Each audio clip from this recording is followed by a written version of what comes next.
After this, I gotta go laser tag with children. I'm gonna like mow over them, be like, "Get out!" Bah! Time to go. I didn't realize this was live either, Joanna. I can send like a link to Discord and see if anybody's awake. Problem. Well, we're live. Hello, everyone. Welcome. The Europeans are awake. Yeah, the Europeans should be awake. Klaus. Oh, yeah. Welcome, everyone, to the second episode of Bookdragons Babble. And today I have a very awesome assortment of guests. Do you say that in English? You say it in French. So I will let them introduce themselves. Today we're talking about reading outside of your age range, whether you do it, whether you don't, why not. Alan is already being Zane, so you can change your name to Zane. This is what I would look like if I was outside my age range. All right. Well, Alan, go ahead and introduce yourself. What do these words mean? What do these words mean? Mr. Walker, I don't understand this word. Oh, I'm sorry. I'm Alan. I have the Library of Alexandria, and I'm tired. And I teach public school. I teach Latin to high schoolers and Greek and Roman history. Was that it? Was I supposed to say something else? Sorry, okay. All right. You get a B+ for that answer. I was still on me. Sarah was going to go, God. Girl, go ahead. Oh, God. I'm Sarah. Hi. I apologize for the lighting. I had to sequester myself in my parents' apartment down in the basement because my children have been in quarantine for 2 weeks and they've gone feral. So there's no, I'm not able to stay in the same household with them and have a live chat anymore. So that's why I'm in this strangely lit place. But I am happy to be here. I'm excited to have this conversation, excited to hear everybody's answers. And Sophia. I am Sophia from the channel Sophia's Thoughts, and I too am very happy to be here, and I am not sequestered from ill children. And I am also a teacher, but I teach at a university, so I teach lucky adults, and I teach them law. So that's me. Cool. Really? Are you a law professor? Yeah. What? That's so Day of revelations. Today's the day of revelations. I was a law student for like a year and a half at college before I was like, I hate legal research, and so legal research sucks. No, I'm a lawyer. Are you really? Yeah, I was a solicitor for a few years first. Yeah. What do you solicit? What do you law? I don't solicit things. I think it's the same as what do you call like associates and that kind of thing in the US. Are you like a criminal defense attorney? No, attorney. That was the word I was looking for. Gotcha. No, I did human rights stuff. Oh, okay. So you do. Okay, so you're a civil attorney. Yes. Right. Yeah. Gotcha. That's so freaking cool. Right? Yeah, it was fun. Mm-hmm. That's so dang it. That's so cool. Alan, reconsidering your life's career. Look, Law and Order's my favorite show. It was my favorite show as a kid. I love that too. Are you like Michael Scott, where you can just do the whole thing? The Law and Order. Look, I wanted to be Jack McCoy when I was a kid. So it's like, no, you're out of order. You'd be good at that. Yeah, but legal research. Yeah, no, I don't have to do any of that, which is That's great. What? There's an attorney that doesn't have to do legal research. So you could. Well, I'm not an attorney anymore. But yeah, I mean, I didn't really do any research when I was working as an attorney either. You teach now. That's right. Word. Mm-hmm. Sorry, way off topic. So cool though. That's fine. It's all relevant to the discussion. It is. I love the law. Law is so cool. Well, hello everyone in the chat, or people who are watching this after the fact. Hello, leave us a comment in the comments down below, saying whether you read outside of your age range, yes, no, all of those things. I'm gonna start us off with my first question, and that is: do you read outside of your age range? Yes or no? Sophia, yes. Yes. I basically read everything. Okay. Adult, young adult, middle grade, picture books, everything. Anything. Same. I read a little bit of everything. Less now. I used to read more YA. I read like exclusively YA for handful of years, but now it's not as often, but I still do sometimes. Mm-hmm. So I don't know how I know how much Sarah reads a month, which is more than me. And Joanna, I know you read more a month than I do too, and it's probably the same. I'm a slow reader, so I don't really have time to read things to like sample stuff that is. I don't have time to take a bunch of chances. You know what I mean? Mm-hmm. So, I do read some YA, and I read 4 YA books last year, and I liked 3 of the 4 of them, but it is not something I reach for because the chance of me not liking it is higher than reaching for something I know I'm going to like. And I definitely don't read middle grade. I imagine if I have children, that will change because I will probably read the same thing that, they are, to be like, hey, look at this. Like I tried to read the first Percy Jackson because I'm a Latin teacher. And every time I talk about mythology, my kids are always like, oh, I know that from Percy Jackson, which is awesome. That's fantastic because they unequivocally do better on my mythology tests than the kids who have never heard any of it. So that's awesome. But I tried to read it and I'm like, this is before BookTube. So I didn't realize like middle grade and young adult were like a different thing. Mm-hmm. And so I was like, this is rough. Like Percy Jackson and the Lightning Thief. So I don't. But the bizarre thing is I consume like visual media that is meant for younger people all the time. Like I love Disney musicals and I love like crap that I watched when I was younger, like Cool Runnings and like Angels in the Outfield and the Mighty Ducks, like the Disney show, new Mighty Ducks thing. Like I will consume visual media that is meant for younger audiences, like with relish. Like I love it.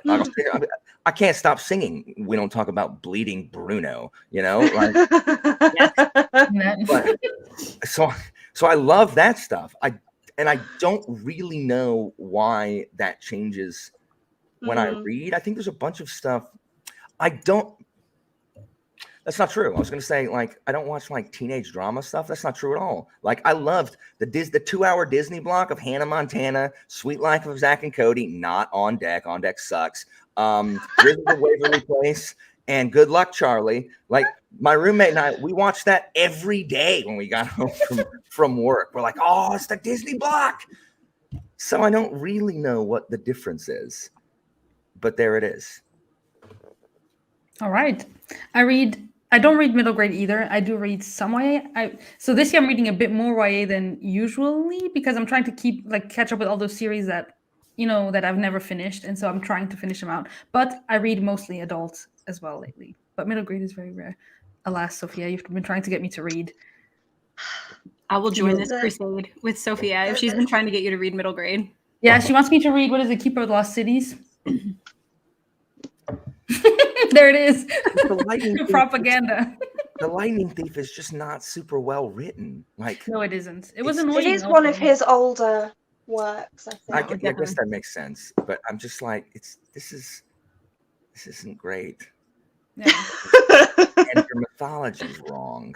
Well, and that's going to weigh into how you feel about it, though, because that's your area. If it's not super accurate, it's going to. That's literally the hardest thing. That is my kids. The thing they get wrong the most is they say that Perseus is the son of Poseidon. Mm-hmm.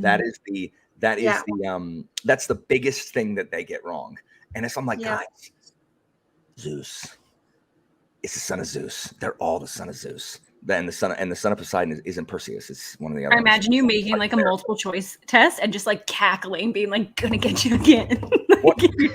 I tell them that I'm going to trick them. I tell them. I say, "This is a multiple choice question. I'm going to trick you," and they fall for it anyway. Doesn't matter. Every time on any test, not just this one. That's the real tweet. You need to send this tweet out to Rick Riordan or Riordan. I'm not sure how we say his name, but. Why did you jack up that mythology? Thanks for all of the wrong answers. Thanks for helping me trick my students 15 years in a row. Yeah. Word. So, do you think that your personal life affects the fact that you read or don't read outside of your age group? So, I'm thinking specifically, Alan, you're surrounded with teenagers the whole day. Sarah, you have children, and Sophia, you don't have any. You're not surrounded by kids. I'm not surrounded by kids. Do you think that this has an impact on whether or not you pick up books outside of your age range? Do you want me to go? Shall I? I can go. Go I ahead. actually read less outside my age range since I had kids than before I had kids because I think, and I don't mean this is like, I have a lot of thoughts about this whole topic, but I do not mean this in a disparaging way. I think a lot of people, when they talk about YA middle grade, they talk about it as if it were like lesser than adult fiction. It doesn't require as much of your brain power. And I think one of the problems people have with YA when they say like, I don't read YA, you don't read a specific subset of YA because you don't like those tropes and conventions that are in that specific subset of a huge range of books. But when I was in med school and I had almost no time, I did want to read a lot of plot-driven books. And YA was easier for that because there is a huge chunk of YA that is that, where it's just very action-driven, very fast-paced. You can turn the pages, kind of like the John Gwynne equivalent of adult fantasy. Like you can just kind of rip through it really quickly. And so that is when I read the most YA, is because I wanted things that were going to move quickly and I could sit down and read them in like a time or two and not have to stretch it out over weeks or whatever. So I read a lot of YA back then. I do read more middle grade probably now because I do have kids who are now old enough to sit down and listen to chapter books. But I've always really liked middle grade. I really like classic fantasy and I like soft magic. I like whimsical books. And I think that middle grade, the kind of middle grade that I like, which is not like adventure fantasy middle grade, like Percy Jackson, those are not the kinds of middle grade books that I like, but I like the more classic feeling middle grade. So I do read more of that now, but I don't think it has much to do with the kids. I think it's more just like personal taste and preference. Probably as I get older, I might read the books that they're reading at the same time as them, just so we can talk about it, because that's what my dad did with me and I really liked that. But so far they still want to be read too, not read independently as much. My kids don't read. Like our children, like my students, very few of them read, and this is why they do not know any English words. They know none, and that's why they fail my test on English words more than they do their Latin vocabulary, because when we learn new vocabulary, I give them English derivatives, so English words that come from these Latin words, and the test involves me giving them a word bank of all of those, and then I write Greek and Roman related sentences and I leave a blank, and these sentences are the most unwieldy sentences because I basically define the bloody word like in the back half of the sentence, like whatever. They fail them. They do not know English words. They don't. And it's because they don't read. Like they do not read. They don't bother like trying to expand their vocabulary. They don't care. But the ones that do read, I'm actually more likely to read outside my age range because of my children than less. Because like one girl was reading Song of Achilles. And we got in a big argument about that because I am still on the oh yeah, we just had a discussion about Arcane with this. I'm still on the Achilles and Patroclus are brothers, not Madeline Miller's take, which I'm yikes. I'm in an increasingly shrinking minority on that take. So, but then we talked about Circe, which is already in my class. And then she was reading like The Secret History, which I have, but I have not read. And so that was cool. But then I see them reading like one was reading The Black Company, which is awesome. Again, adult. But then one was reading the second Percy Jackson ones, not the the Heroes of Olympus, I think. Yes, the Heroes of Olympus ones.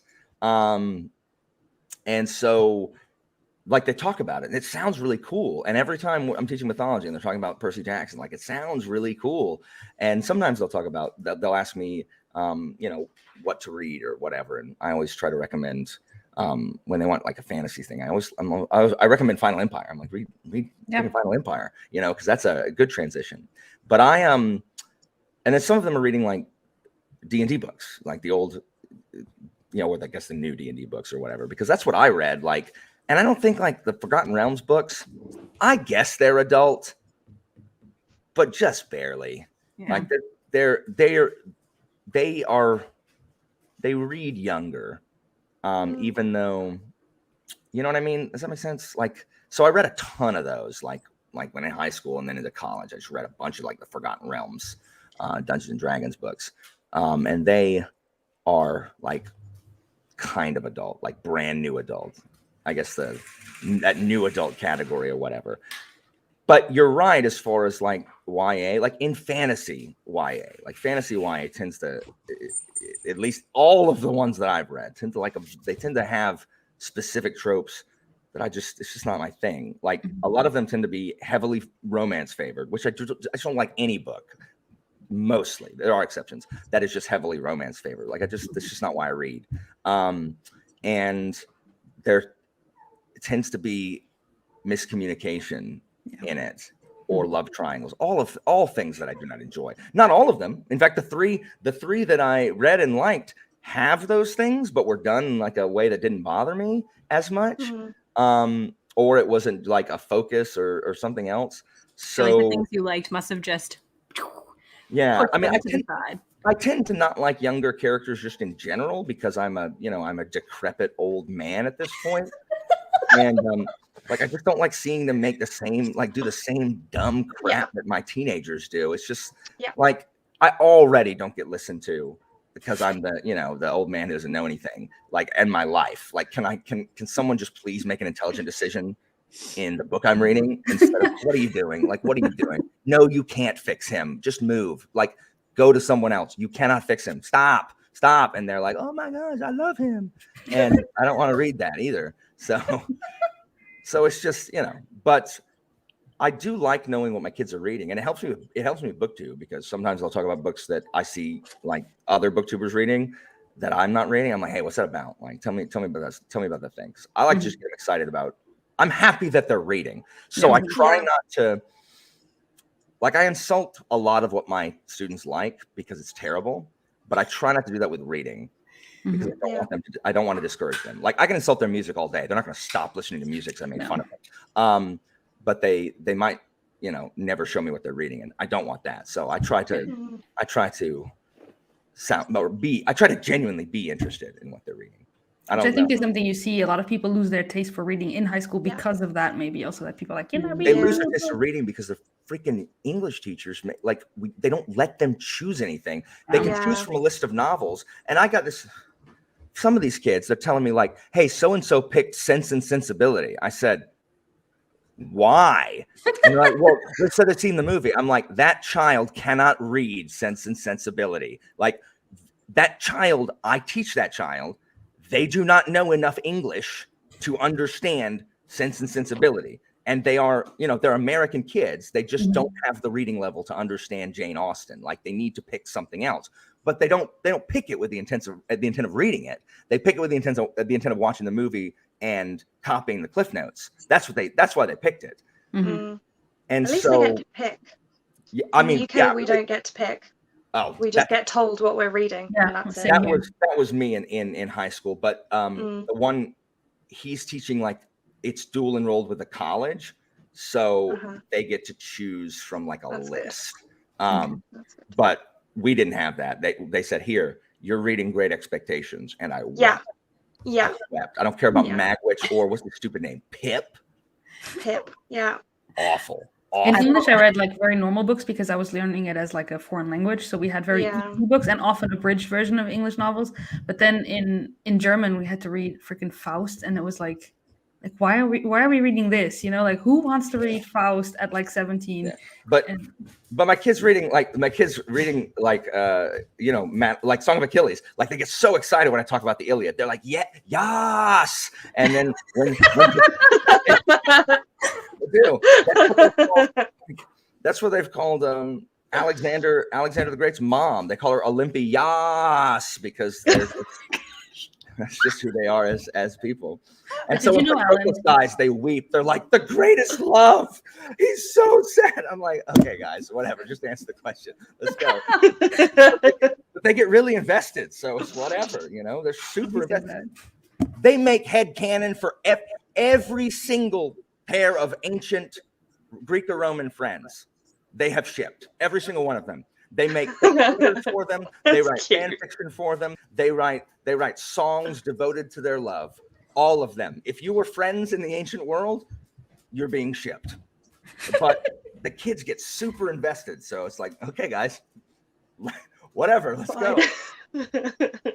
That's nice though. It's good that they're so into it, that they're so interested in what they're learning. Yeah. I got a Jeopardy question right thanks to Madeline Miller. It was the one about Cersei on the island of Aiaya. I was like, oh, I know that because we're Yeah. It's like, I know this. Only vowels in that island. See, I don't think that the fact that I'm not surrounded by kids doesn't. I don't think it does impact on. I think if I was around kids, I would still read the same stuff. I mean, I've been around kids, like not my own kids or kids that I'm teaching, but my mum runs a dancing school for kids and I help out with shows and stuff sometimes. And but I do completely agree with what Sarah said. And one of my biggest annoyances is when people call YA a genre. I'm like, no, it's not a genre. It's an age range within which there are many genres. I agree. And it's interesting because there's been like some prominent booktubers who have talked about YA, and I think it's nice that people talk about it, but it always devolves into the same thing where they take this very specific subset of YA and talk about it as if it is the full sampling. It'd be like someone coming into fantasy and taking your standard like Western based classic medieval style fantasy and saying like fantasy is derivative, it's boring, like these are the tropes, this is the only thing that you get. And we know that's not true because we know the ins and outs of fantasy and we know all of the different, like, you know, Alan's got the KJ Parkers and we've got the Daniel Abrahams and like the people that nobody else reads or knows about unless you're like really heavy into it. That's my brand. Right. But it's like that for YA too. You can find whatever you want and you can find writing that is equal to anything that you find in adult literary fiction. It's just that you need to know where to look. And I think people just take YA as this box and they're like, well, this is what it is. It's the tropey love triangles and like the kids making bad decisions. And that's what I don't like. And that's not all that it is. Yeah. That's a mistake that I made when I started. I didn't know that. I had always heard that YA is whatever. I didn't really realize that. I mean, it makes sense now. Part of that is because some of the larger booktubers have trashed, like some of the larger fantasy booktubers have come down on YA, and people just I mean, well, I keep forgetting, like, things might be different in Canada and Europe than it is in America, but in America people like to repeat things that they hear as if, and that is their opinion, as if they formed it. Happens all the time. That's how I can tell that someone didn't have an opinion, is I heard it on the news first. It's like, oh, okay, yeah, you're saying it in the exact same verbiage that I heard on the news. You're a parrot. And so I hear that a lot about YA because you have the exact same complaints, like you're saying. So I really try to, because I don't hate YA. It's just not what I'm attracted to. Like I like the things that tend to occur in the fantasy, in the kind of like genre that I read in the younger versions. Like I said, just tend to be things that I don't enjoy. But then, I enjoyed 75% of the YA books I read last year, all of them except Ember in the Ashes, which I didn't enjoy.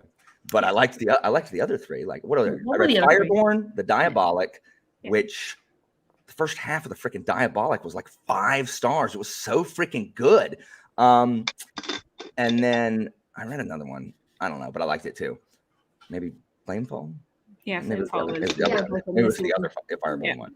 Yeah, but I liked them this weekend. I'm very excited. Most of those. So but I don't know why we have to trash it. Like, I don't know why people have to like you're not superior because you read adult fantasy. Like, I do not understand that. That's like when people we can go to another rung where people trash you for reading fantasy. Like, we can follow this literary snobbery all the way to in fantasy. People who read really stuff with really dense prose and then try to trash people that read Sanderson. It's like, shut up. Like, you're not better because you read something that requires more effort. Like, that doesn't make you better. Like, if anything, it makes you foolish because guess what? You're doing like way more work. Like, after you've come home from work, like joke's on you. I don't know why we feel a need. You read fiction. Oh yeah, that's the other thing. See, and it's like what you were saying with the snobbery. Snobs. But do you feel, so this is not a question that I actually had prepared, but because we're touching on it, do you feel specifically, Sophia and Sarah, since you do read outside of your age range, do you feel sometimes that people may look down on you because you do that? Yeah. It's really hard, and I have had a hard time because I set up this channel. Like, my channel was me getting back into adult fantasy because I hadn't read it in such a long time, and there was so much that I wanted to read based on the booktube that I had been watching. And even now, when I do like a wrap up, sometimes I still feel the need to be like, okay, guys, I'm going to talk about the YA book, so here's a timestamp in case you want to skip it. Because I'm like, so much of my audience has come from other booktubers who cover adult fantasy, where I'm like, oh, like, are people going to be upset now if I'm talking about this? And I don't want to feel like that, because I have no shame. Like, the things that I read, You read. I read, and I read like everything. Probably Alan's kids fan fiction. Like, I've read that at some point. I've stumbled across that on our cup of our own. Have you read any Julius Caesar and Cato the Younger fan fiction? Because I'm like, they hate each other, kids. They hate each other. They're like, oh, enemies to lovers. Hate to love romance. There you go. I know he's still lovers. Like, it hides the love. I'm like, no, it doesn't. But I do sometimes be like, oh, you know, are people gonna, like, is this these 6 people who unsubscribe after this video goes up? Is that why they left? Like, who knows? But it's hard not to feel that a little bit. It is hard, yeah. I was surprised when I first watched your channel, because I met you through Jeopardy, and then you were on Mike's channel, and I think you were on Philip Chase channel, and I was like, oh, she probably just reads Stephen King and adult fantasy. And then I went on your channel and I subscribed and I started watching. I was like, oh, she reads so many different things. I love it. It's so cool. Yes, Evie, I am attacking you personally. That's what I meant when I was talking. I meant Evie. Evie, she was up to this in Discord yesterday. Like, so many ferocious takes. No, Evie never makes anybody feel bad for liking Sanderson. Evie just doesn't like Sanderson, which is fine. But Evie doesn't go around being like, "Oh, you read Sanderson, peasant." Like, she doesn't do that. It's just Well, no, we're Sanderson fans here, so. oh yeah. So I wanted to go through the comments real quick a bit, and so it was like the Redwall books. I have never read those. Are those? I haven't. More younger? I've read the first one a long time ago. They're like anthropomorphized animals, which I like. So cool, yeah. I would like that. And Andrew's like, I have the Magic Treehouse collection to read to my kids, yeah. And Sarah, you've read this one recently, The Daughter of the Moon Goddess. This was one of the ones I had saved for one of your later questions, because I think it is a good transition book. It definitely utilizes some tropes that are more prominent in YA, but they're like, the characters are adults, so, and it is marketed as an adult fantasy book, but it is a good transition book. Nice. And then here, growing up in the UK, the books we learned to read were categorized by age range and skill level. Okay. Yeah. I remember everyone striving to rank up and read the more difficult books. That's so cool. Yeah, I've spoken about this story before, about what it was exactly, because I'm in the UK as well, so I have the exact same experience as Sam there, and there were like boxes of books, and when we were in primary school, we had to always be reading a book, and the teacher would say, okay, you can go and take a book from this particular box, because they would assess your reading level and they'd tell you which level of book you could read, which is already problematic in and of itself. And then you'd have to take that home and you'd read it and you'd write in your reading journal and you'd bring it back and show the teacher you'd read it, and then they'd let you pick another one and they'd tell you which box to go to. And I was in year 5, so I was 8 or 9, and the teacher had decided that I wasn't capable of reading books with words in them, so she would only let me take books from the picture book boxes. And so I was like, I'm perfectly capable of reading, like, my spelling is really bad, but making me avoid books with words is actually not going to help that. And even as an 8-year-old, I knew this. So I was like, do you know what? Screw you. And I went home and got the scariest book I could find on my mum's bookcase, which happened to be The Hobbit, and read it and took it in and put it on my teacher's desk and said, I read that over the weekend. Can I please now have a book with words in?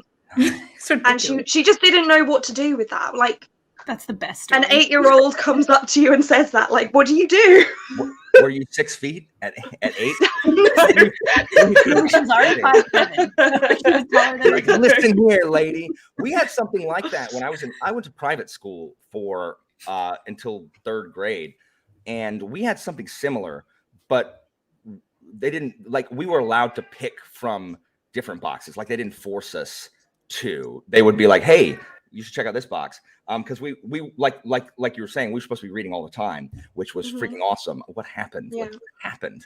I know. And when we finished a book, we would get like candy. Like I had so many pixie sticks, y'all. Like I was just like oh, How old is 3rd grade? For me, it was so. This was in 2nd grade. I remember it specifically. So you're 7/8 in 2nd grade.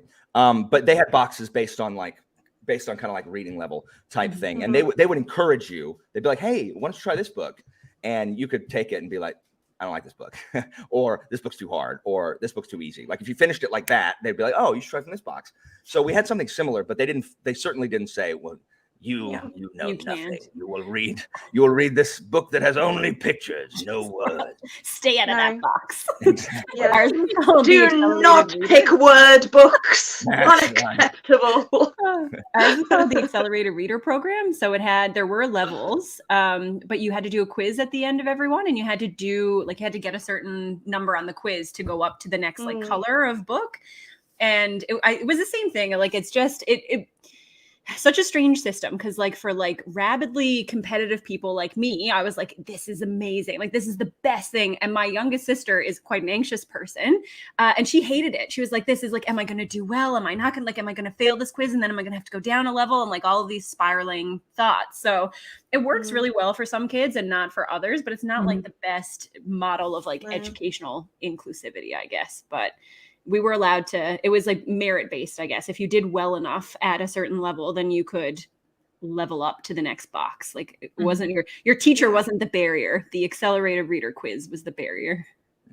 When I was 5, they would chart how many like books you would read, and I was first kid to know how to read in my class, but the last to tie my shoe. I couldn't tie my shoes until I was 10, which is why. And even now, when I tie my shoes, freaking Asperger's. Like I did not realize that autism like was a common thing, is that they have difficulty tying their shoes. Yes. And it's not that I can't tie my shoes; it's that I cannot keep them tied. I cannot tie them until I'm done. And so, literally, that is why like I wear loafers all the time, because I don't like having to stop and tie my bleeding shoes every second, because it's just not something. I still can't tie a knot. Like, don't know how to tie a knot. I can tie a knot on an accident. If I have a cord that I don't want tied in a knot, I can do it magically. But there's a really so I worked for a while on a unit, a child psychiatry unit. I did like the bulk of the end of my training there.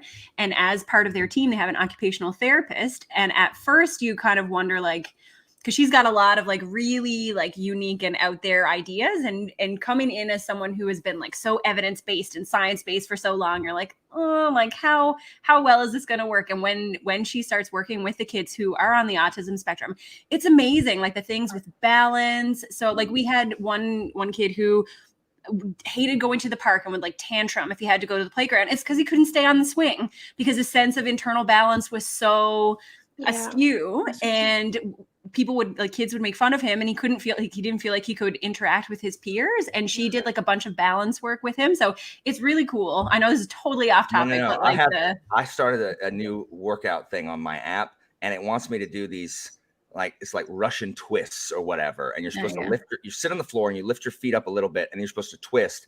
And I'm watching the video of this person stay perfectly still. And I'm like, I am falling over. How does anyone stay balanced like this? When I stand on one foot, like when I am doing some shtick in my class or trying to balance, like a felled tree. My balance has been poor for much of my life. All right, Joanna, get us back on track. I'm going to get back on track with the next question, which is, what do you think are some advantages, or what do you like about reading outside of your age range? And I think I'm going to start us off, if that's okay. So I didn't grow up speaking English, and when I started reading English, I'm also very competitive with myself, and I thought, I'm going to read all these books that I'm reading in French or in German, but I'm going to read them in English. And then I realized it's not how it works. You don't have the same vocabulary. You don't know anything. And so as a 20-year-old who wanted to read more books, I realized that I had to start with YA. And so when as a teen, I was reading all the Jane Austen books. I was reading a bunch of classics and stuff. And then I realized as a 20-year-old, I have to go back. I have to go back and read YA in this language to kind of get acclimated, and then That's cool. be able to read as adult books. And I remember vividly, like, one of my roommates, she was reading a book, and I looked at her and I was like, you know what? That book you're reading is so intimidating. I will never, ever, in the history of ever, read the book you're reading. The cover doesn't appeal to me. The length of the book, it's probably very difficult, like in English and stuff. And that book was The Way of Kings, which is one of my favorite books of all time now. And so it was a bit humbling to realize you have to go back to be able to go forward. But yeah, that's why I don't understand why people sometimes trash people who read differently, because or look down upon them, because everyone is at a different level, whether it be comprehension because it's not your main language, or because any other reason. And that's why I think that it's really good to read things that are maybe a little bit younger to help you move along and learn. So that was my little story. That's like almost exactly why I like reading in age ranges younger than my actual age, because they're easier generally, they're lighter, they're quicker, they're more fun because I choose genres that are more fun, less dark, more whimsical, especially with middle grade, they're sweeter. And I enjoy those themes of self-discovery and learning who you are. And especially because I end up picking where I'm going to read, which age range I'm going to read in, really based on what's happening in the rest of my life. Like if I'm doing a lot of academic professional reading for work, when I'm marking things, I don't want to be going home and reading something really heavy and really dense, because I need something that is just going to flow, is going to move quicker, is going to get to the point quicker. And I don't think there's anything wrong with that. Like I can read a book like Jonathan Strange and Mr. Norrell, which was one of my favorites from last year. It's slow though, it's boring, nothing happens, but I still loved it. But I don't always want to read that. Sometimes I want to read Keeper of the Lost Cities, which moves quickly and is super fun, and that is going to be finished within like a day or two, and will give me that warm fuzzy feeling, and then I just move on. So that's why I like reading younger. And I find that the younger I go, the more fantastical and whimsical I want the book to be. Like I can't read middle grade contemporary books, because that is where it will get frustrating. Like I'm not interested in hearing about primary school drama. Like I lived through that. It was awful enough at the time. I don't want to relive it. But give me dragons, give me unicorns, give me talking cats, and I am happy.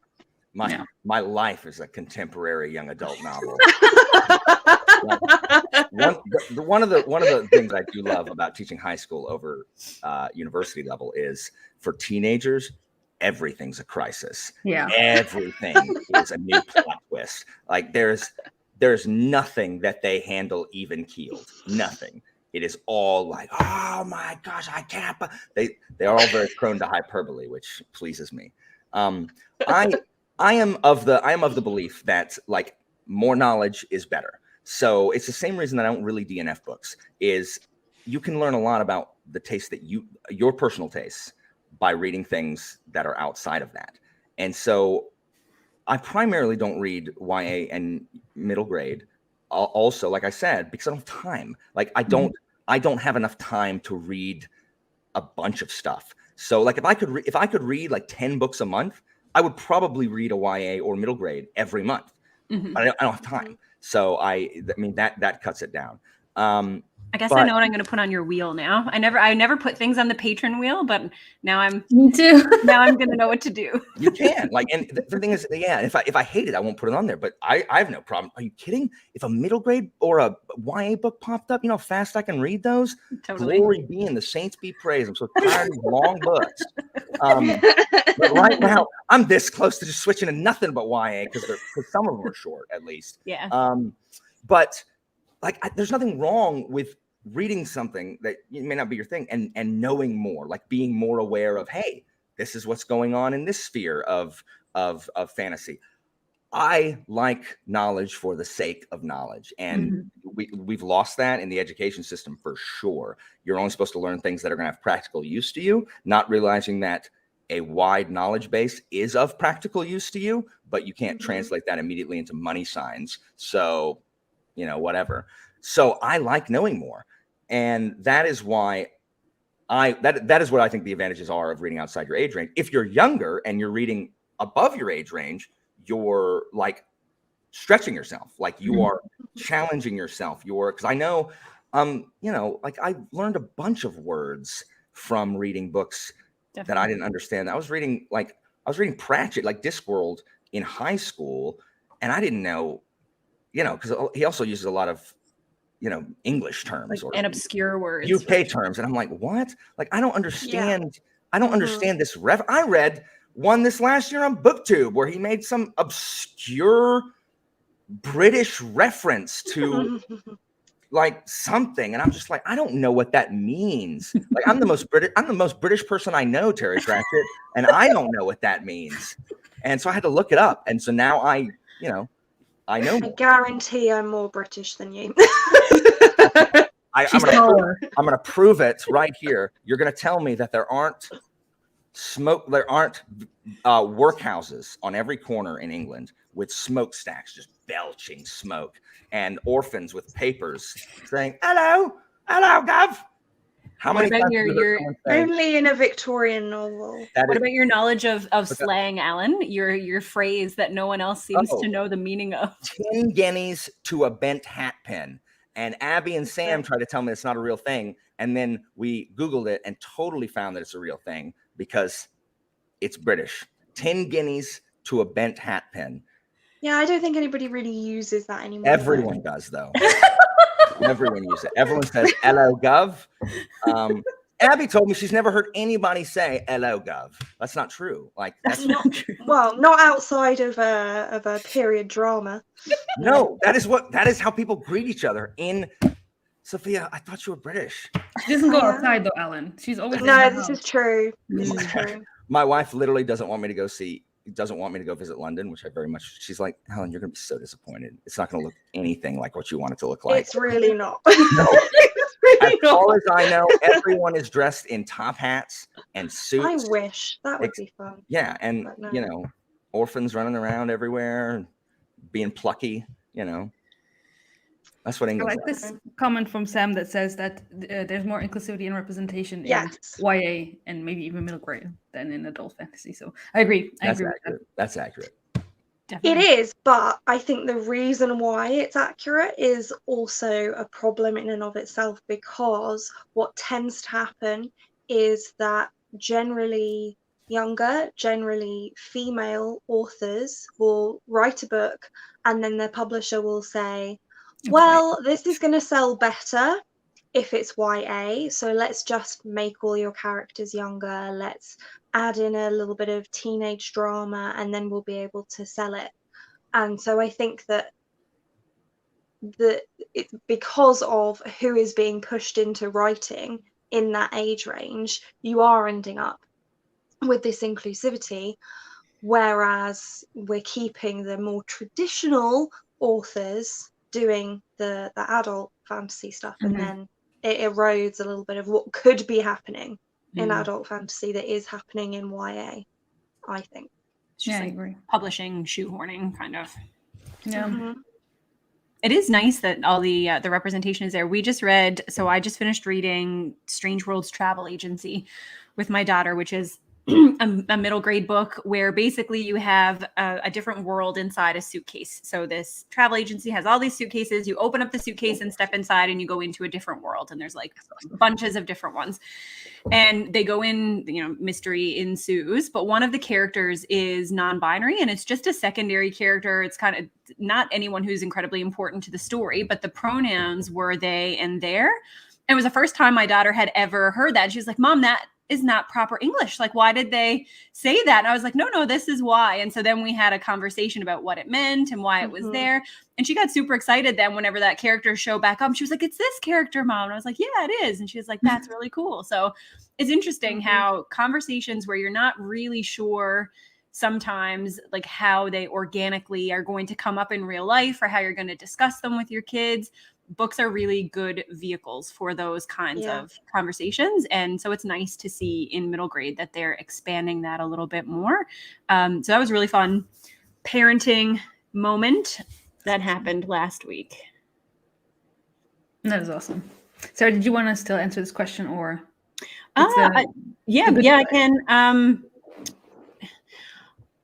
So what Alan talked about, having things to identify with, a lot of my practice is young. So it's nice to have things that you can break the ice with when you're meeting people for the first time. So I definitely have used middle grade books or YA books to just, ask questions about what kids like in their day-to-day life and make them less afraid, because I'm sure kids are usually scared of me when they come into my office. I'm sure Alan's students are not that scared of, although maybe based on some of the stories. I learned maybe they're afraid of me, and I don't know why. I'm a delight. But it's nice to have that, ability to connect with them on that level. And I think something that happens that you will see when you are a parent, no matter how hard you try, there is a disconnect between what you think you were like when you were a kid and what you think how you believe you acted and what you thought you understood and what you actually did and how you actually acted and what you actually understood. And this is why it's really hard for adults. Oh, sorry, guys. That's my phone. This is why it's really hard for adults to write for kids. And you need to be very talented in order to channel that feeling, because it is hard to hold on to those memories and it's hard to remember exactly what it was like to be a child. And so reading in those age categories, I think, can help you recognize some of the struggles that kids have. It's very easy as a parent, at least it is for me. I don't know, maybe there's people who are blessed with endless patience, but it's very easy sometimes to be like, why is this a big deal? Stop. Listen to me. I know things. I have lived through these things. Believe me, when really all they need is for you to hear them and, accept that these are the feelings that they're having. And sometimes when you can connect through books or you read a lot about younger characters, you can recognize this is not just my child. It's very easy to get those blinders on, especially now with the world being one where you can't really mix with a lot of other people anymore. You just see your own family basically all the time. So it's easy to forget that this is a universal experience for children, and many of them struggle with these things, and it might seem like complete nonsense to you, but it is actually the way that they feel and the way that they interpret things. So I think that reading in different age ranges can help with those types of things. I agree. And this reminds me of, Sophia, you recently interviewed Sarah Beth Durst on your channel, and you asked her, what I was just thinking about. Yeah, go for it. You did the interview. I mean, you. Yeah. So Sarah Beth Durst is an author that I really love, and Jessie from Bookish Mum loves her too. So we interviewed her, and she actually writes across all age ranges. So she does adult, YA, and middle grade. I don't think she's done picture books or anything like that. But we asked her kind of, how do you approach making that shift from writing an adult book to writing a middle grade book or a YA book? And she said it's for her, it's just about putting herself in the mindset of that character. So, you don't set out to write a middle grade book. You set out to write a book about a 10-year-old. And then it becomes a middle grade book because you're writing about a 10-year-old and the 10-year-old's experience and how a 10-year-old would feel if they came across a talking unicorn. And you end up with a middle grade book out of following that experience, rather than going, okay, I'm going to write a middle grade book. Let's do it. So, and I think that's right. You're not going to, and this is why sometimes there is, I know this is kind of jumping ahead a little bit, Joanna, but I think that's why it's sometimes a little bit difficult to identify when a book is YA. Less so with middle grade. I feel like that's a little bit more obvious, but with YA, sometimes the lines get blurred a little bit because you might have an author who didn't intend to write a YA book, like I said before, and they get pushed into that. Yeah. Or you have an author who is quite young and they are trying to write an adult book, but because they're still quite young themselves, it ends up feeling a little bit YA because they're still in that stage of their life. Maybe they're in their early 20s, where really they're only transitioning now from, I mean, I'm 30 and I still don't feel like an adult most of the time. So, you know, if I tried to write a book, it would probably feel a little YA in places. So I think that's, you know, that's the way you have to do it to get that kind of book, but it's not always, I can see how it would not always be easy to achieve that. Here's a comment from Evie. The Icarus Girl is technically adult, but from the perspective of a 9-year-old girl, one of the most realistic 9-year-olds I've ever read. And that makes it difficult because then you're like, well, is it adult or is it not? Because it's the perspective of a child, but it's an adult book. And I think that's one of the questions I have for you guys later about how diverse do we need in an adult genre to be. So as a follow-up of this, of the positives and the good things about reading outside of your age range, do you think that there are any things that are, I wouldn't say maybe negative, but things that you don't like as much when reading outside of your age range? Sometimes I find it hard to review certain things. And this happens more when I'm reading to my kids and when I'm reading something for myself, because I feel like I can curate the kind of YA or middle grade that I want to read fairly well. Like I know what I'm looking for. I know what types of stories I am. Like, for example, Strange Worlds Travel Agency was really fun, but it's not the kind of middle grade that I would typically reach for. So when I was reviewing it, I was like, Juliet and I had like different opinions on it. She loved it. She fell in love with it. She loved the main character. She loved the world. She loved the story. She wanted me to buy her the second one immediately. She was like, her birthday is in a month. She was like, do I have to wait for my birthday to get it? And I'm like, yes, because I'm a mean mother. but she wanted it right away. But when I was reviewing it, like there were things about the narrative or things about the setup that I didn't really enjoy that much. So I was trying to as objectively as I can review this. And I was like, but it wasn't meant, I don't think, for me. Like it wasn't meant for the kind of critical lens that I am putting on it. And maybe this is also the same thing with Allen and Percy Jackson. Like is, you know, what I am bringing to this experience, am I harming the book by looking at it in this way? Because like the person it was intended for loved it. She can't wait to read the next one. And I'm like a little bit more critical. So that's what I struggle with sometimes. Like, am I being too harsh? Am I missing the boat a little bit when I'm reviewing it? And that can be tough. Like I find it tougher to rate middle grade or even YA books sometimes. Or on the flip side, I'll be more forgiving of things, like things that I would probably rip apart if I was reading adult fantasy. Like, well, this is okay because, you know, it was intended for a younger audience, or this is okay because these are the common tropes, or this is okay because, and I feel like I lose a little bit of my own personal attempt at objectivity when I'm rating books below my intended age range. I find it's the judgment that is the worst part about reading outside of your age range, because there's this, even if nobody says anything, and luckily for me, my channel is very small. The people who engage with my channel are generally people that I know already anyway, and so I don't get any kind of quote unquote hate on my videos. But I have had conversations with people before outside of BookTube even, where it's like, oh, you read YA?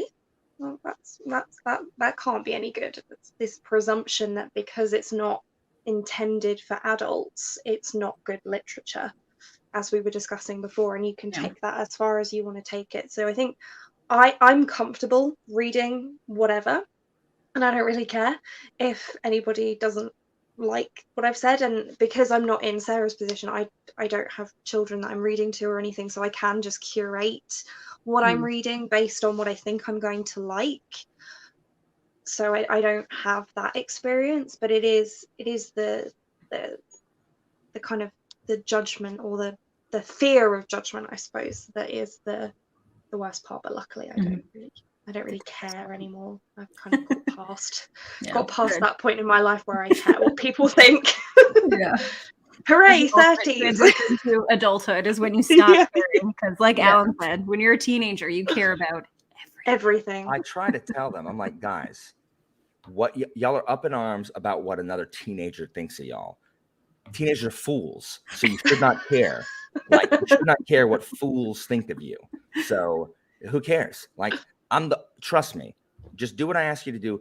No one will look dumber than me. And I don't care about looking dumb because my self-esteem is not wrapped up in what teenagers think of me. So who cares, guys? Who cares? That person's dumb. Like, no, like, who cares what that person thinks? Who cares? But they have this false belief that they are cool. They have some kind of like street cred or the little rep they have to protect. It's like, you are not cool. You are a teenager. By dint of being a teenager, you are not cool.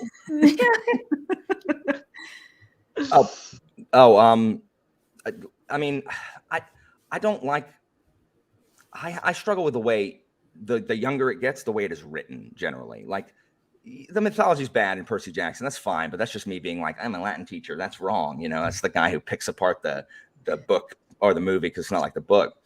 I didn't like the way Harry Potter was written. It's not Harry Potter. I like the way Harry Potter was written. I didn't like the way Percy Jackson was written. Like, I just didn't like all of like the technical side of it. I just really short, simple sentences using adverbs when it's not like, you don't need to say he shouted loudly. Like, it's implied in the verb. It's okay. Like, it's just stuff like that may not bother somebody else, but it begins to irritate me because I'm just like, it didn't bother me when I was younger, but it bothers me now. And, maybe I'm just being a grammar or, technical snob or whatever, but that is what I struggle with the most when I read. Again, I haven't read a ton of middle grade since I was in middle grade. I used to read Tom Swift books, like with, I'm grumpy, Tom said crabbily, like stuff like that, like really punny stuff. They're called Tom Swifties. So, and then, I read Hardy Boys and things like that,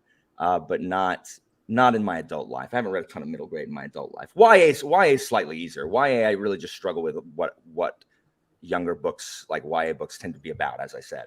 But with middle grade, it's more the writing. But again, if I just sat down and did it, I could read it really quickly. I just don't. I just don't really have time. So, and again, Percy Jackson was before I started BookTube when I read it. Yeah. And it was, it was at least 6-7 years ago.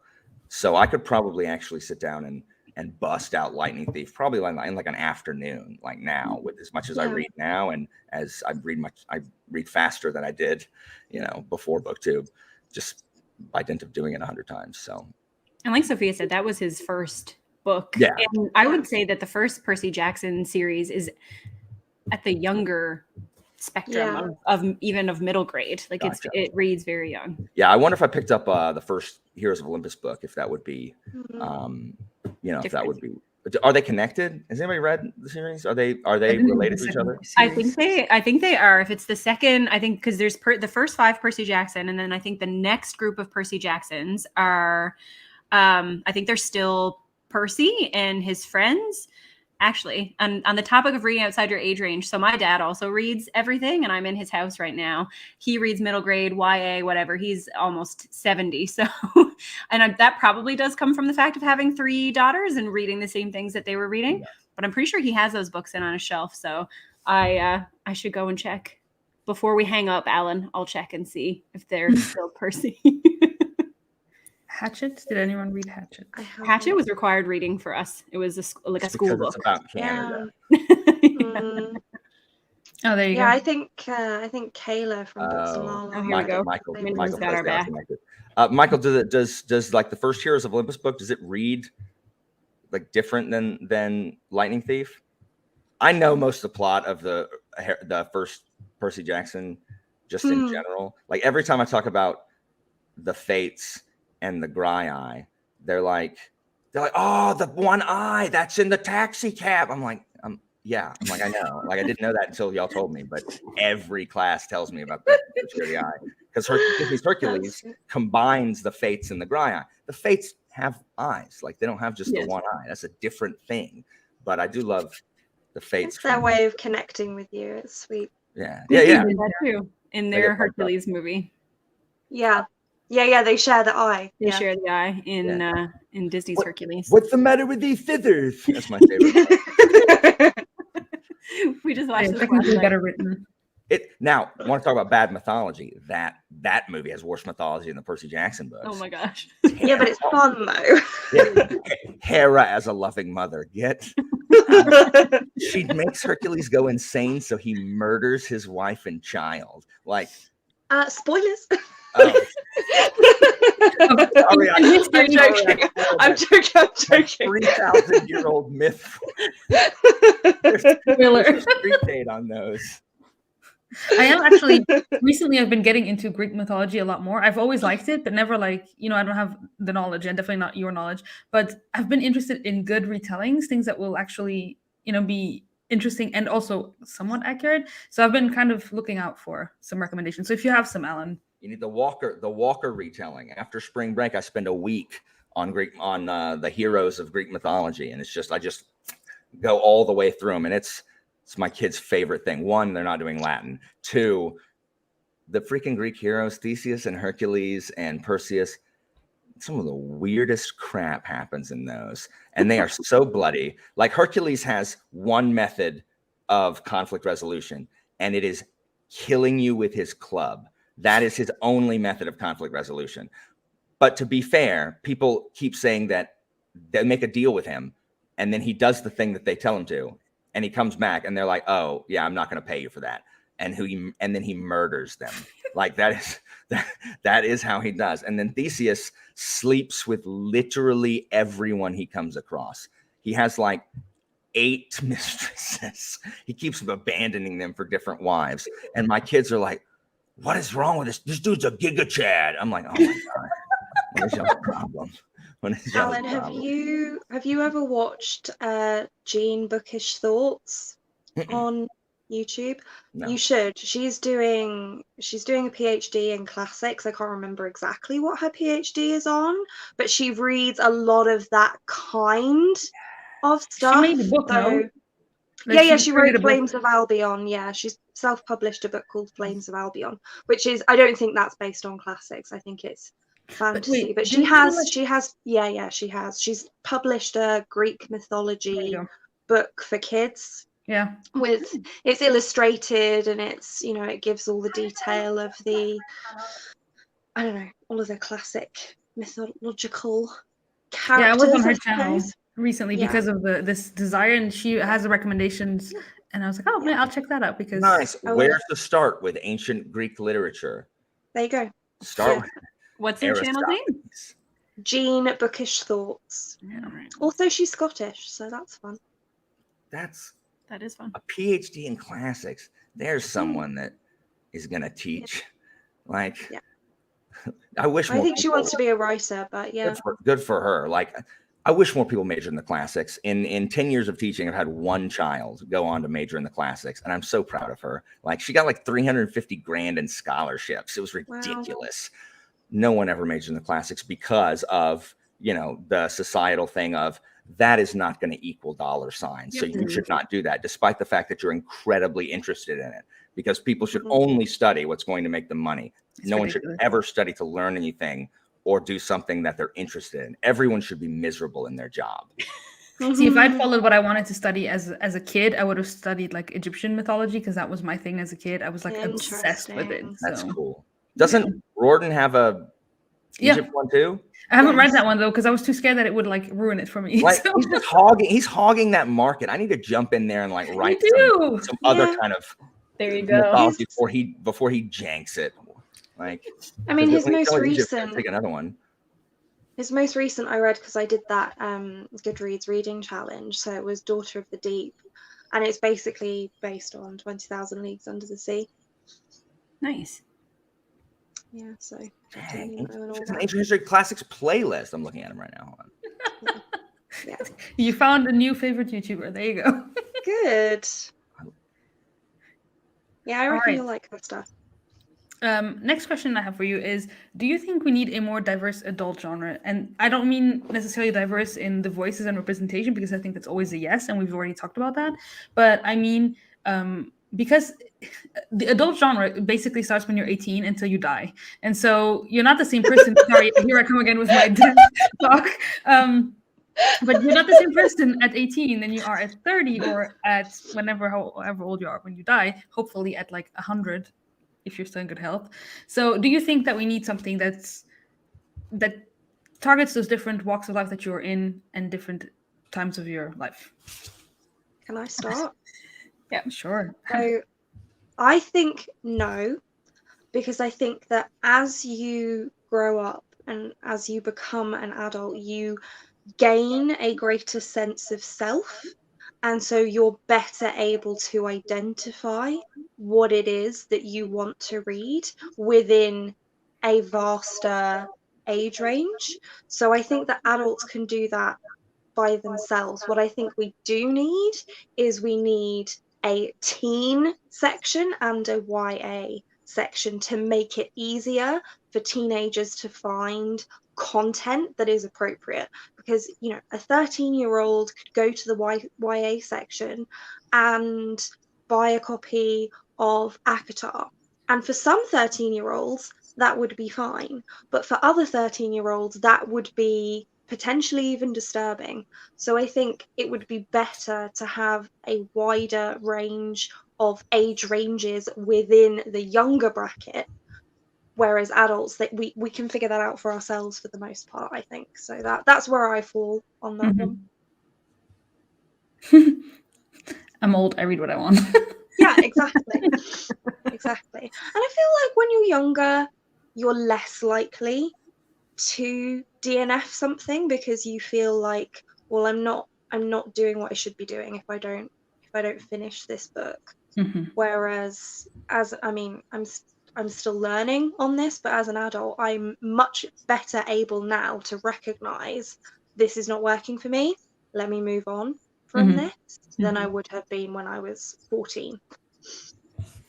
Yeah, and this was the second part of my question that I didn't show was this, is like, since publishing is pushing towards the new adult, do you think that we need that exactly for books like ACOTAR and basically Sarah J. Maas and all those like fantasy romance that are like still read a bit young, but not, yeah, so I think this goes back well to Sophia's previous comment about publishing houses shoehorning young female writers into a specific group. So with the books that Sarah J. Maas writes, for example, since we already talked about her and we're talking about ACOTAR, should she have been published as YA in the beginning? So I know in Throne of Glass, because that's the one that I have read, the main character, Selena, starts off as a teenager for sure. And she does age up during the series. So I can see how that one would be classified as YA, because she's 16 maybe when the series starts.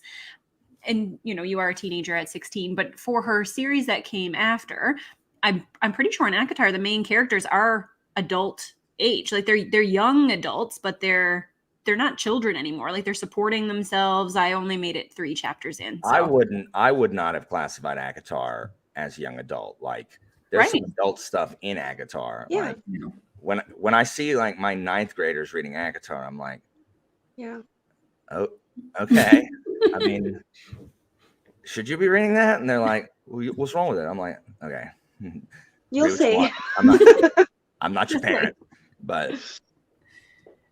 And is new adult, if new adult becomes more of a thing, like how many, I don't mean to be inflammatory here, but how many men are going to end up classified as a new adult author? Like any? Is this just going to be where we push like women who are publishing in their early to mid 20s now? Like maybe Jay Kristoff. Which I think that his books, one of the most frustrating things on the internet for me is that the same people who disparage Sarah J. Maas love Jay Kristoff. I have enjoyed both of their books, but they're the same thing. I am consistent and dislike both. Right. Did you read the whole of Nevernight, Alan? Or just I read chapter 1, which is sufficient to never need to read anything ever again. I read chapter 1 of both Empire of the Vampire and Nevernight. Okay. And I would, and I'm going to say this, I would honestly rather read Sarah J. Maas than Jay Kristoff. Honestly, like I do not like at all at all what Jay Kristoff's shtick is. It's not my thing at all. It's like I the would opposite rather of read you. something that I just think is kind of dumb, like Sarah J. Maas sometimes. It's Then a really specific writing style that it Jay is, and I hate it. Yeah, I'm not a fan either. I hate it. But just like the writing, the tropes, the execution, like they have so much in common. It's just that Sarah J. Maas is it probably leans a little bit heavier into romance. I haven't read Nevernight, but Empire of the Vampire has a huge romance subplot. And So it's the same angsty sort of romance that you get in Sarah J. Maas. So I don't understand what the difference is. It's an edgy romance. And that makes it like, not young adult, because the romance in at least ACOTAR with Flip and Tamlin isn't edgy. It's just like, I can, oh, so mysterious, like, oh, I can, oh my gosh, am I falling for my captor type thing? So it's slightly less edgy. I mean, I'm assuming when Rhysand comes in, it might be edgier, but I don't know. Sophia's face. But they are I genuinely think he has no trouble being passed off as adult because he is a he, and people are happier to read his stuff because of him and who he is, as opposed to. And they literally do not realize the great irony. The people who are saying that, right? So I wish people would just shut up and read a book and stop being like, well, a woman wrote that, so I'm not going to read it. Shut up! All I want is for the women to use their names on the freaking cover, so I can stop having to keep track of these people with the initial names.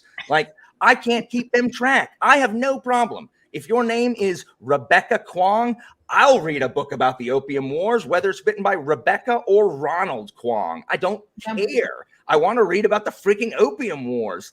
Yeah. And at this point, what boggles my mind is that it's actually still fooling people. If the name has an initial, it's a lady, it's a female author, almost guaranteed. But people, they still do it because it works. It keeps people from not buying it. How is anybody still fooled? The people who weren't going to buy it should be able to be like, wait a minute, I've caught on now. But it still works. And that is tragic that they have to do and that. I think that's why Elle named her channel Elliot Brooks, because she knew that she was going to publish under Elliot Brooks and that she'd sell more. Which is just so sad. It's ridiculous. It's I hate that it has to be like that. It's so dumb. Yeah. And I don't know how much awareness people have. This may be naive of me, but I don't know that there's a bunch of people who are like, oh, a woman, I will not pick that up because I hate that. It's going to be I think for a lot of people, it's more subconscious. I think there's a lot of internal subconscious kind of bias that you have that is more difficult to reconcile. And this is probably what makes a lot of people defensive, is because they feel like, well, that's not me. I don't dislike women. I don't think you do. I genuinely don't. But I think that we all have our own subconscious or internal biases that it's difficult to recognize them sometimes. So I think that it's hard. No, her name is not Elliot. No. It's Victoria Schwab is a perfect example. Until recently, she was publishing all of her YA and middle grade books under Victoria and all of her adult books under VE. Now she's going to be publishing everything under VE from now on, but just because that's what she likes more. But that's just a classic example of the bias that exists, and it clearly works, because otherwise why would publishers keep doing it? Totally. Also Robin Hobb, if you don't know that she's a woman, you don't necessarily and I didn't for a long time. I didn't know. I didn't know that her name wasn't Robin Hobb, but then when it's Megan something, so you're like, oh yeah, that's clearly a woman's name. So you had to go this route. I don't think my husband knew this until Alan's episode of Jeopardy, because that was one of the questions in one of the episodes that I was on. And afterwards, Andrew was like, I thought this whole time that Robin Hobb was a dude. And I was like, no, Andrew, come on. Yeah. Mm-hmm. That's funny. Terry Pratchett. I thought Terry Pratchett was a woman. I don't understand why a woman would be an inferior author, especially since Sarah, you're the doctor psychologist. Don't women have more facility just overall with language than than men do? Like, is that a thing, or is that just something we're told? I just wonder if it's more because of socialization. Like, we associate women with nurturing, and we associate them with certain personality traits. And maybe that's what people expect in those books, right? Like, you expect if you pick up a book that's written by a woman, like maybe there will be more of an emphasis on romance or family or things like that I'm not interested in my fantasy. Right? Well, yeah, right. I know, heaven forbid. You have a family and you like them? I'm not interested in that shit. Oh. That's exactly true. I'm like Andrew on this. Yeah, like I cannot think of a time. Like, I literally can't think of a time where I like looked at a book that I picked up, looked at the back of it, so this sounds cool, and then was like, oh, it's probably not because a lady wrote it. Like, I don't understand who chooses reading that way. Who does reading by looking at a cover, flipping it over, and then reading the back of the book? Like, who picks their books otherwise, or by recommendations? Like, when you're at school, you pick up the bloody book and read the back. That sounds cool. Woman, no, it's so weird. And I think it is more. This is why I think it's more subtle than that. I think like the covers are slightly different. I think there's just things that go into the publishing industry that are just based on marketing and the way that we build up the world. Which one began the problem? Did the publishing industry begin the problem, or did we begin the problem? Like, is it us dudes that caused that trend that further? What Evie was saying, that maybe it's perceived as a threat, and that. Yeah, I'm not 100% certain what that means. Maybe you need to elaborate. Yeah, it's weird because was that you, Sophia? I don't know. I had a friend who went to Waterstones recently after everything reopened, and then they're like, I saw R.F. Kuang's books in the YA section, and you moved them. Was it you? Yeah, it was me. I literally picked it up and moved it. I was like, this cannot be here. Like, teenagers do not need to be reading this book. Yeah, like, I don't care what age of teenager you are. Just like, this is. Can you imagine a 14-year-old picking up The Poppy War and then getting to that one chapter and being like, oh no, that would be so bad. So disturbing. That would be so traumatizing. It did. Well, I mean, it didn't disturb me, but that says more about me. That is true. You picked the scariest book off your mom's bookshelf, and then you never turned back. You went literally. Literally. I still do that. I still pick books based on, does this book look long and scary? Yes, then I want to read it. Give it to me. Literally still do that. That's the only reason she started reading Empire of the Vampire. She's like, I have no interest in J. Kristoff, but this book is big and scary looking, so yeah, I'm going to read it. Yeah, it didn't get very far. Sophia started. I haven't continued, but yeah, I did because it was big and chunky, and I was like, well, I want to try it then because it's long, and I like long books. That's why I picked up Jonathan Strange and Mr. Norrell, if I'm being honest. I was like, oh, it's chunky, I want to read it. Luckily, I loved it. It's on my favorites shelf. It is a good one. We're going into a Poppy War spiral in the comments. Yeah, I see. So on last episode of this discussion, we were talking about recommending books to others. And then we eventually got to the point where Jessie and Joanna and Jimmy were saying that sometimes it also depends on recommending books based on age range. And I thought, hey, then I'm going to bring that question into this one. So if you do read YA and or middle grade, do you find it easy to recommend those books to others that are not necessarily teens or children? I like to, but you'd have to ask the people that have read the books I've recommended whether or not those recommendations were successful. I do a good job. Yeah, like I like to recommend them, but honestly, the younger the book is, the less likely the person I'm recommending it to will actually read it. Keeper velocities. So yeah, I like to do it, but whether or not it lands is an entirely separate question. Mm-hmm. I feel like I keep a running list in my head when I read YA in middle grade. I'm like, this is my list of like YA for people who don't like YA, or my like middle grade for people who don't like middle grade.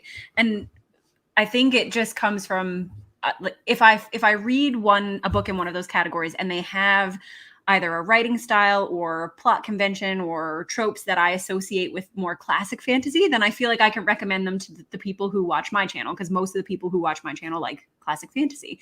So I can pull from there, but it definitely requires a more personalized recommendation, I think. I cannot recommend as broadly as I do with the adult books that I read. Yeah. Agreed. BookTube helps me recommend books to my kids because I don't read a ton of YA or middle grade, but I do know YA and middle grade because I watch a lot of BookTube.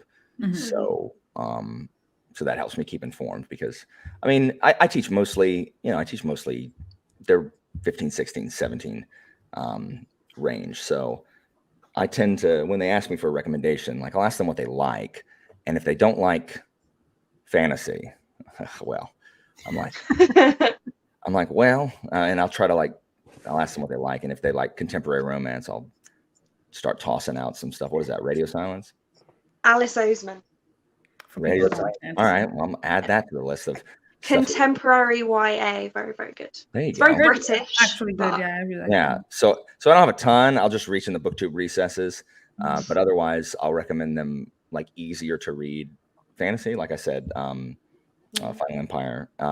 One kid was reading. He was 17, but he was reading Poppy War. Nice. He was reading Poppy War. And I was like, dude, like, do you know it's based on real history or whatever? When he got to it, and he's like, what is this chapter, Mr. Walker? I'm like, I didn't tell you to read it. Like, you were reading it. So Yeah.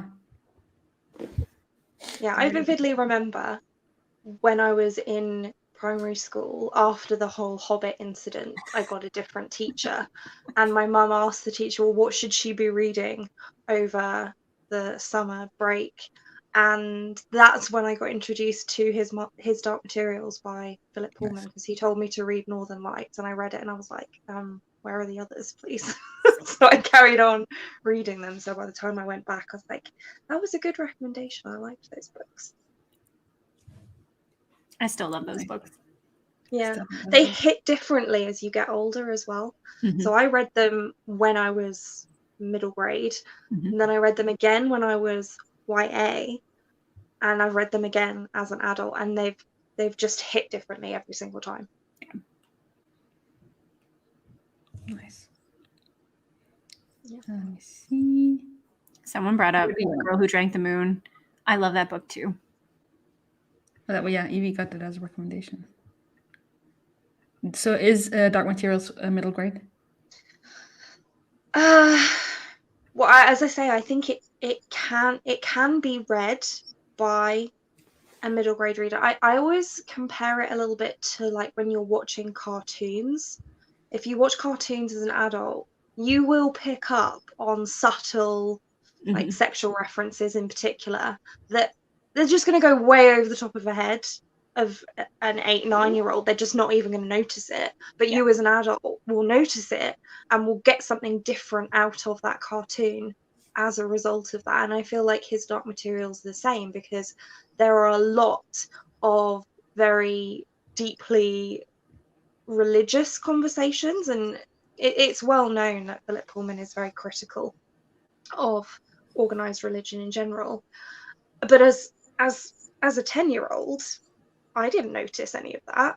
And then I started to notice it and think about it when I read it as a teenager. And then when I read it as an adult, I was like, whoa, this is very direct, but it was direct in a way that wasn't direct enough for me as a 10-year-old to pick up on it. So I think it fits in all three. But you also have to remember that it was published before YA was a thing. Yeah. Which is an interesting thing to think about. So for classic YA, so books that I think of when I think of classic YA would be things like The Hero and the Crown by Robin McKinley, or like lots of her books, but that's just my favorite of hers, because she was publishing in the 80s before YA became a thing, like Peter Beagle, The Last Unicorn, even Wizard of Earthsea. Like all of these books were YA/middle grade before those were really big marketing terms. Yeah. And I do think that they get a pass sometimes. So people, if they want to say that they read middle grade, then they're comfortable admitting that they've read The Last Unicorn or Wizard of Earthsea and would not equate that to, you know, a modern middle grade book. So I do find that sometimes it's easier to sell them on older children's fantasy than contemporary children's fantasy. Yeah, that makes sense. So I have 2 more questions, and one of them is, do you have some favorite YA or middle grades to recommend? And then the second question kind of that goes along with that is, do you have any books to recommend to people who want to transition from younger books to adults? So let's start with the first one, which is, do you have some favorites to recommend? Of course. You I have them here ready and the prepared. covers.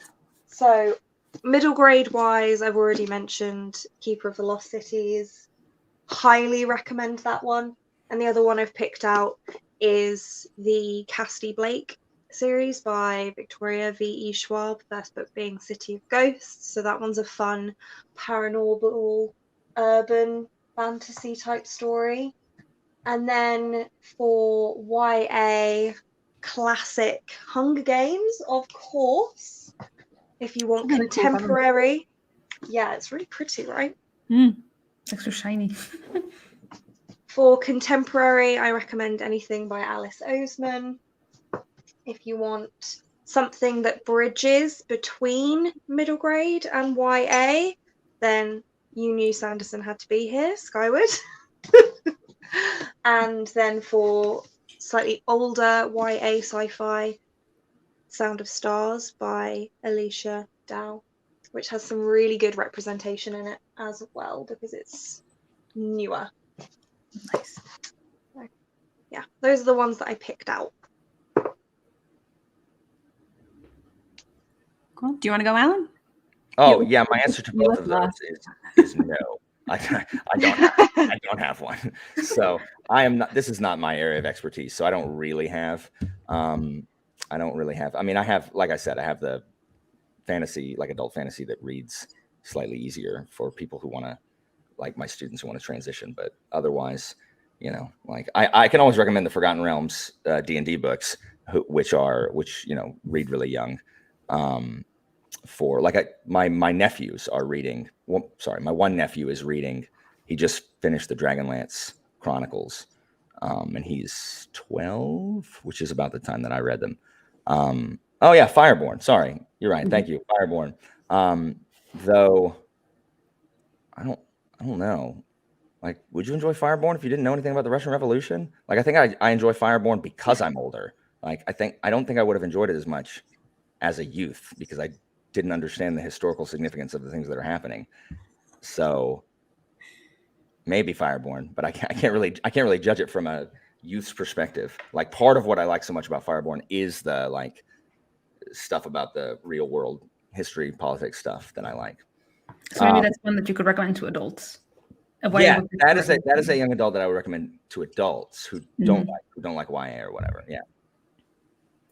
And not A Number in the Ashes. The Diabolic, no, stupid Number in the Ashes. The Diabolic is really good, so I'd recommend that to people also because it's the first half reads like a freaking Roman tragedy. Like everyone's dying in the Senate and like murdering people, and it's exciting. And it's not super like it's not a ton of like inappropriate stuff for like I would encourage my teenagers to read The Diabolic because it's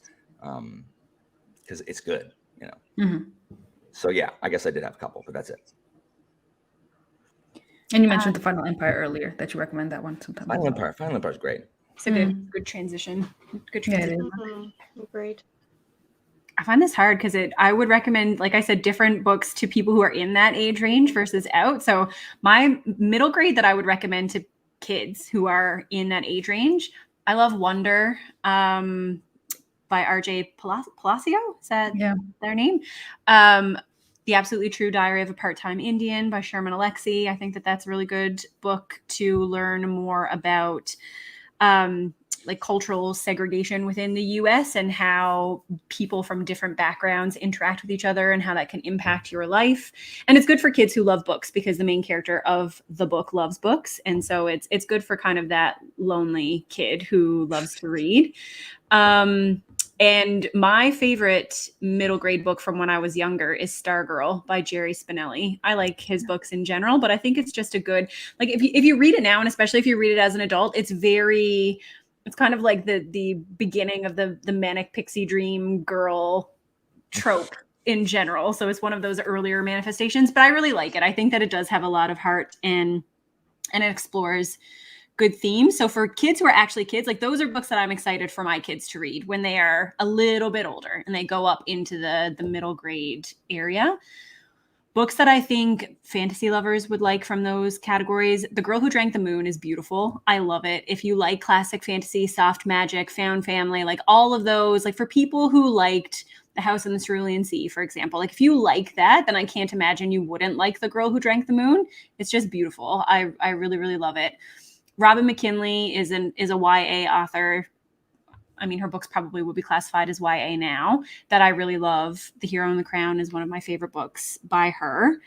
And I think that if you like classic fantasy, again, that you will probably like that book. Terry Pratchett has a great YA novel called Nation, which is fantastic. It is really, really good. It's a great coming of age novel. It's been a long time since I read it, but I remember when I read it, it was the first thing I had ever read by Terry Pratchett. I avoided Discworld for a long time because I thought, when I didn't know anything about it, that it was like a 35 book series that I had to read in sequence. And I was like, I don't have time to read 35 books in a row. And I didn't understand that that's not the way that you needed to read Discworld. So I read Nation and it was great. I would love to reread it.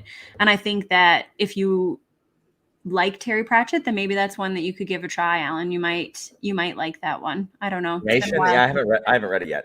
But the Wee Freemen, the Tiffany Aching books are written. They're skewed for a younger audience, but are you mean the best books that Terry Pratchett has published? Those time. Just stop.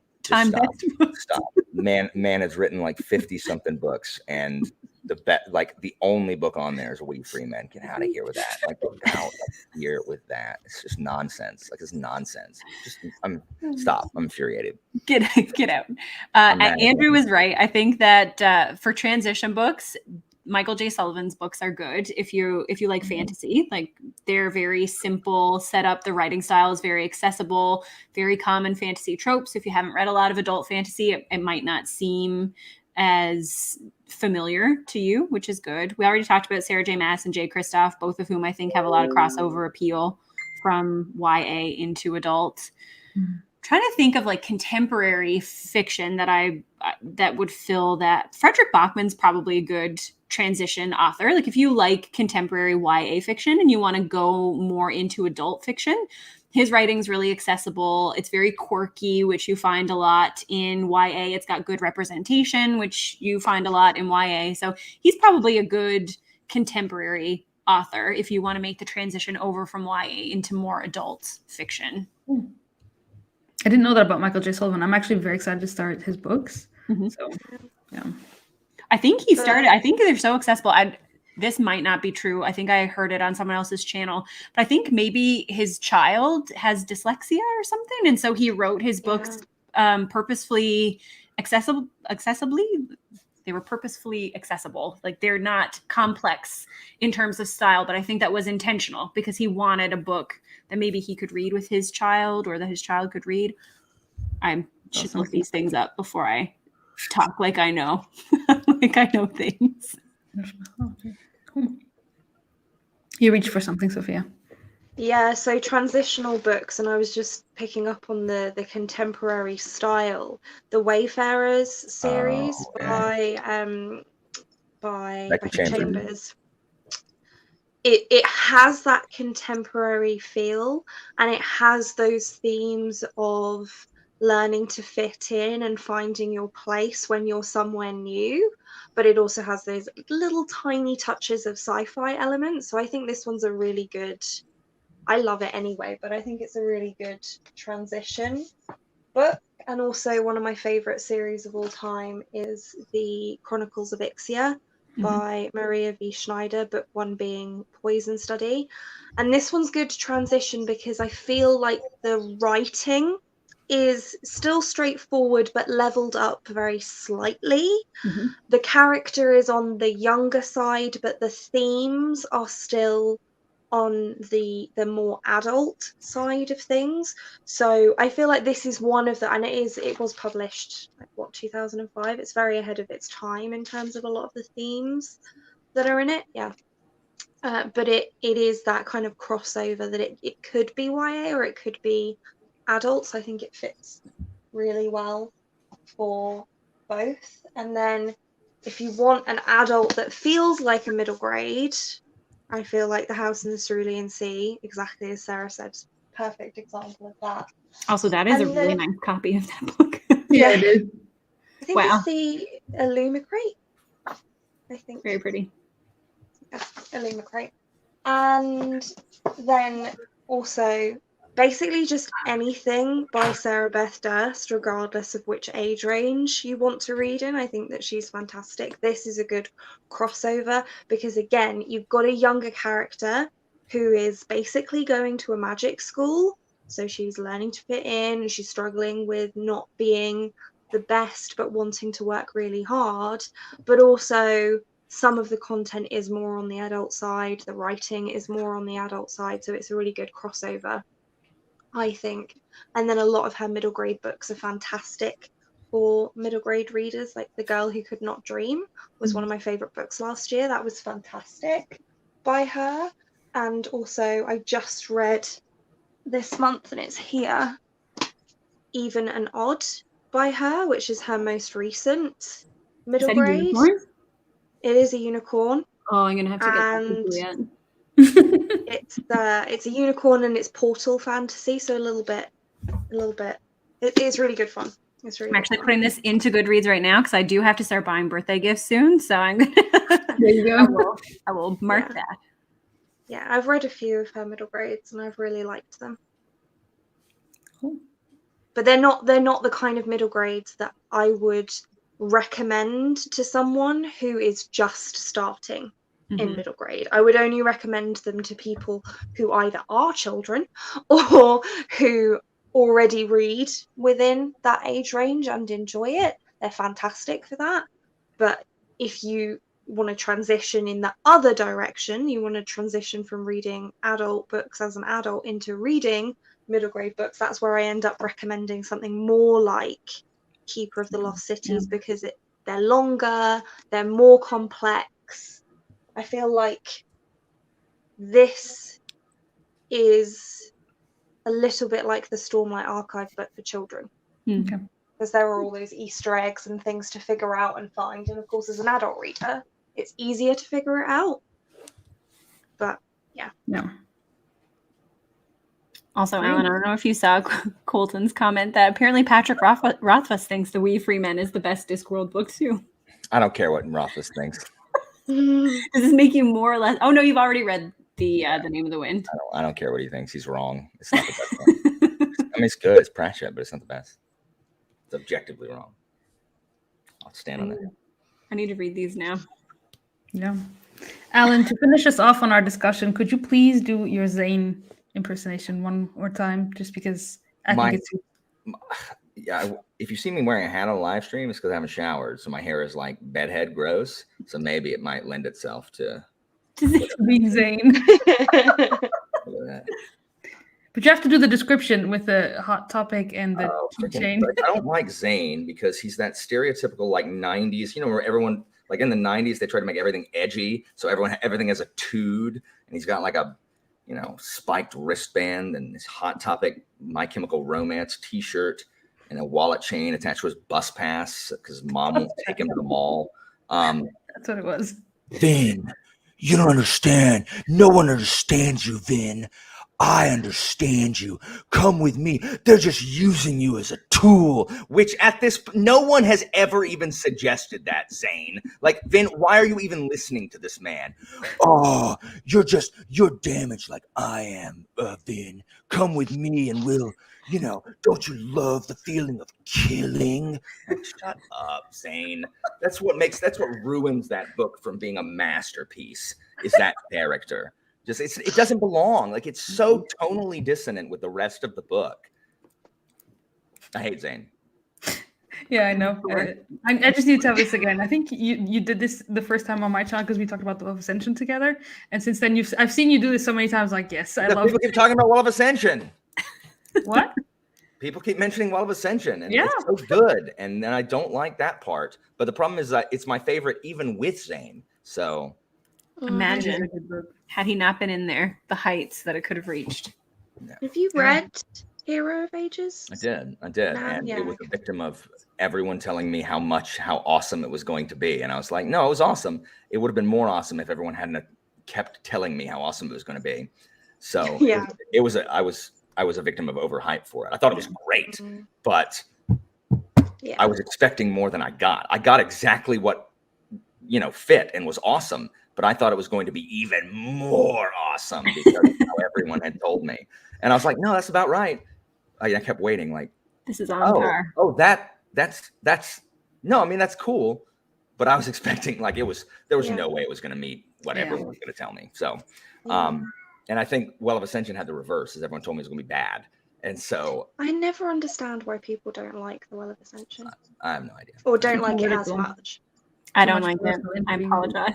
We Freeman is fun. I love it so much. I love it too. It's my favorite, I think. Well, I think Final Empire is my favorite because of the nostalgia. I've read it like 4 or 5 times now. But Ascension, I just love. I love political intrigue in my books. So yeah, that's why I think you're gonna love Elantris. I'm excited. I'm so excited for you to read it. Me too. Cool. Well, thank you everyone for coming. We're at 1 hour and 40 minutes. So I think you've answered all my questions. I don't know if you wanted to add anything about reading outside your age range or not. Do it. Do it. There you go. So thank you, Sarah, Sophia, and Allen, for taking time out of your days and for joining me for this discussion. Thank you everyone in the comments who joined and for everyone who's watching after the fact. I left my colleagues' channel, you're not my colleagues, you're my friends. My friends' channels in the description of this live show, so you could go check them out if you're not subscribed to them already. And that is going to be it from us today. Thank you guys, and we'll see you soon in another video. Bye.